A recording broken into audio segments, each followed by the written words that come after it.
So if you've been listening to the episodes where I talk about the theory I'm developing and the book I'm writing, you might be wondering, is this theory too complicated?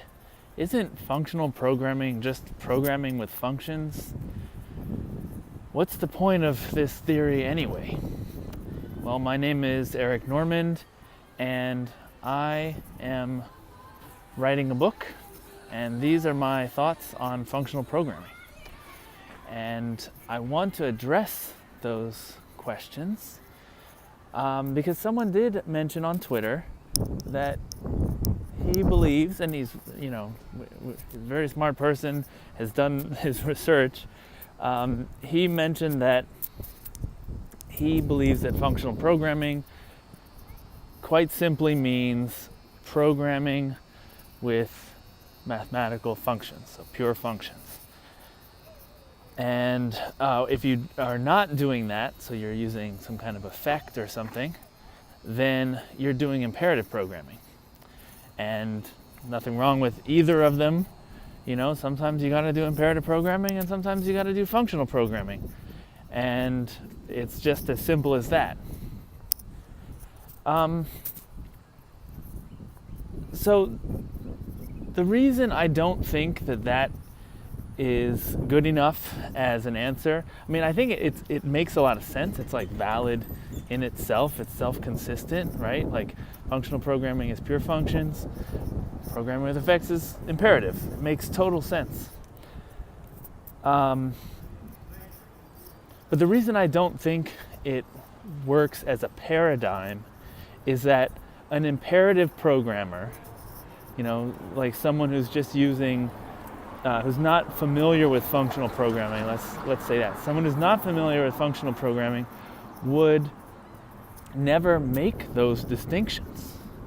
So there's something about functional programming or functional programmers that they make this distinction between imperative and pure functions. Right? So you have to capture that it's not just I'm using pure functions, it's also that I've made this distinction and I've limited the amount of imperative code that I'm going to write and isolated it out, and I've identified it as such. And I'm going to do as much as I can in the purely functional stuff. So it has to be part of your understanding of the way you're going to code that there is a distinction between the two. And I don't think that someone who's doing object-oriented programming makes that distinction. Right? I think even in the first episode of this, I talked about object-oriented programming as a paradigm, and I tried to compare them to compare the functional paradigm and the object-oriented paradigm in the sense that they're not doing the same things. There's no easy way to translate between the concepts of object-oriented and the concepts that I laid out of functional. And so this brings me to the idea that we should talk a little bit about the goals of this theory, because I'm doing this, I'm developing this theory, and the theory has to satisfy a few goals for it to be useful. So one is it has to be coherent and consistent with the way we actually do program. And I hope I'm getting at something there by dividing the world into those three domains of data, calculations, and actions. But another is that it has to be generative. So it has to explain, but it has to justify the complications of explanation with it providing something new. Right? It can't just be a good explanation that's really complicated, because I do think that there's something nice and elegant about saying functional programming is programming with pure functions. But like I said, it leaves out all of the contributions to actions, to the effects, to the imperative side that something like Haskell is providing. Like, there's a lot of contributions there, right? In terms of how they compose and what are some interesting ones that will be easier to reason about. We talked a lot about that already in a previous episode. And so you don't want to leave that stuff out. You don't want to say, well, sometimes you're doing functional programming in Haskell and sometimes you're doing imperative. You want to say, this is the functional contribution to imperative, right? And so that's what I'm trying to get at.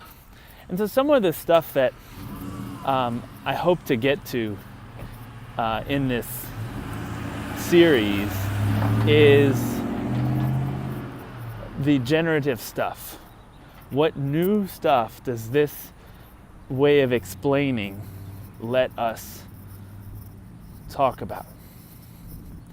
Let us think about. We've got to be able to have new ideas because we've got this theory. And those ideas have to be good. That's an issue as well. So one of those ideas is the idea of that in the three domains, you've got actions and calculations and data. If you compose an action with any of the other two things, so if you compose an action with a calculation or you compose an action with data, then you have kind of infected the whole thing. Now that thing that you have built by composing the two things is now an action that infect everything that they touch. Is another way to put it.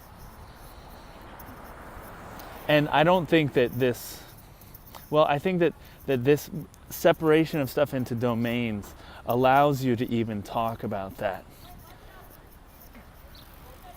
That, the idea that there are some things that are effects that are called imperative programming, and that there are some things that are pure functions, and we call that functional programming. It doesn't talk about the fact that you can compose the two and what happens when you do. And so that gives a reason for having the isolation, gives a reason for having a type in Haskell called IO that isolates all the effects so that they're not infecting all your other code. Or at least if you do infect your other code, you are well aware of it. Your compiler can reason that, yes, this has been infected, it's now an IO.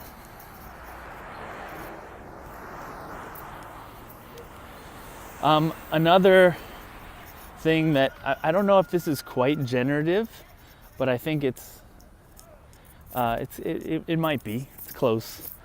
Is that all of the ways that actions could be decomposed based on the time, right? So does it matter when it's called, or does it matter how many times it's called? To talk about actions in that way is something that you could imagine an imperative programmer doing. I don't know if there's anyone who would call themselves an imperative programmer, but I'm using that as a term just to have something to call non-functional programmers, right? People who are doing JavaScript or PHP and they're just calling effects and they're thinking of everything in terms of like this step and this step and this step. They don't have a name for themselves. And I do it too sometimes when that's the mode I'm in.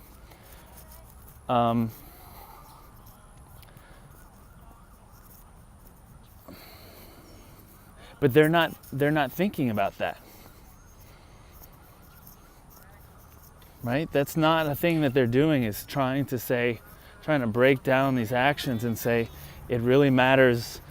In this one, it doesn't matter how many times, but it matters when. Or in this one, it matters how many times, and it doesn't matter when. Right? So, well, I think that that's enough for now. Thank you all for listening. Keep the questions coming, and I will see you later. Bye.